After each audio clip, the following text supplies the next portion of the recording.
Well, it's 6:30 in the morning. It's a Wednesday.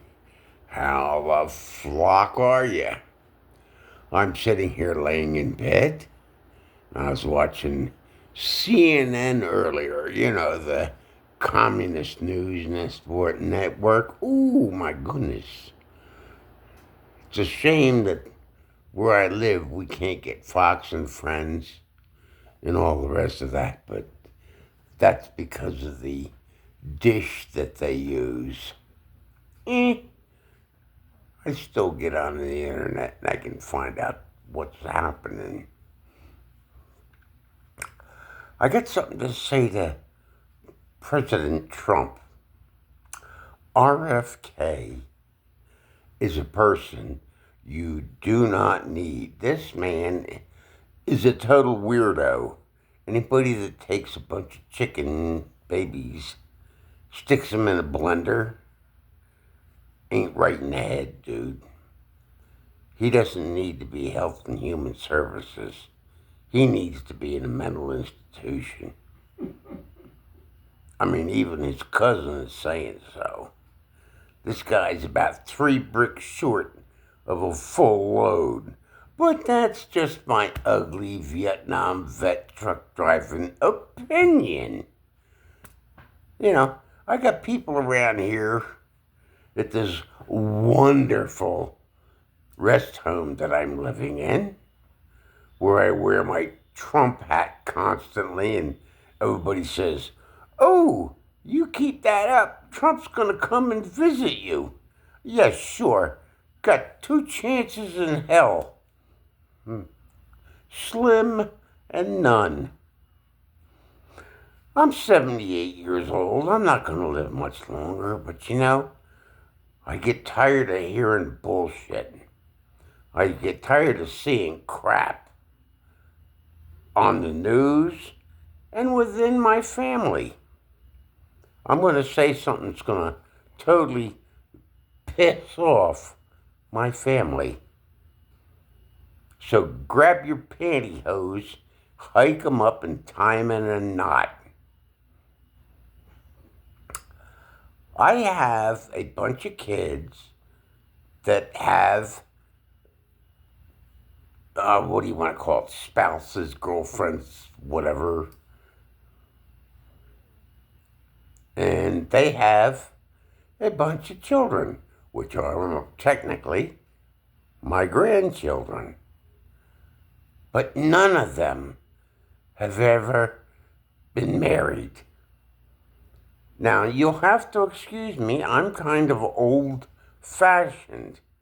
Sure, I was married and divorced 4 times.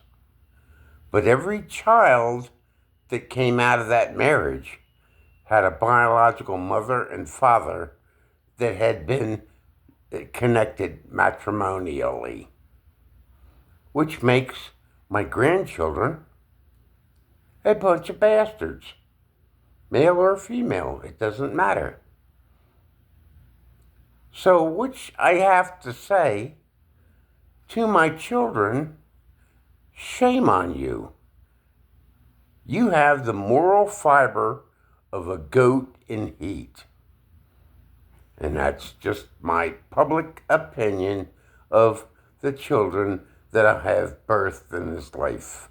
7 of them to be about exact, plus 1 adopted.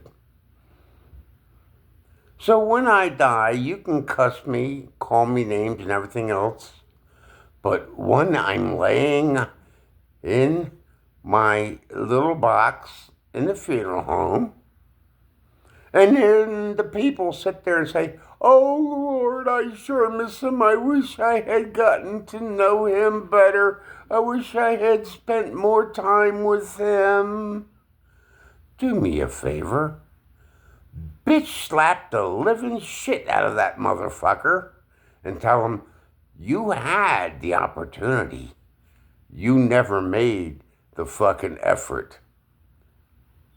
Empty promises are just like flush down the toilet.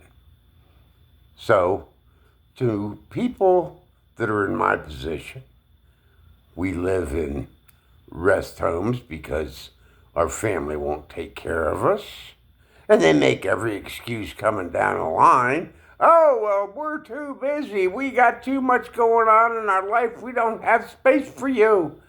Well, shit, for fucking 18 years or 20 years, I paid your rent, I paid your food, I paid your clothing, I paid your schooling, and this is what I get in return. And you wonder why I have an attitude.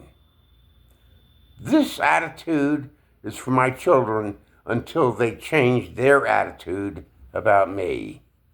This is half a peace sign.